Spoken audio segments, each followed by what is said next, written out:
बङ्गाललाई बो गर्दै पोखरा बङ्गाललाई बो गर्दै बेलुका त्यसलाई उयासम्म तिरवल टाङ्गिनु पर्यो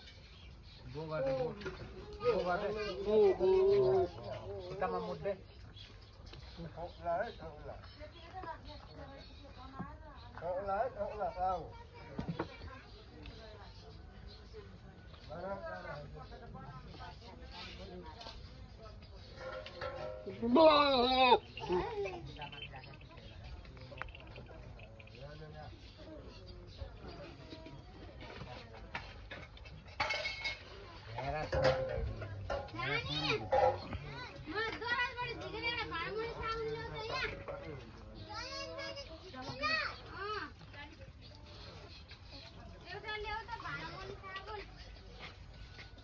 घेरासँग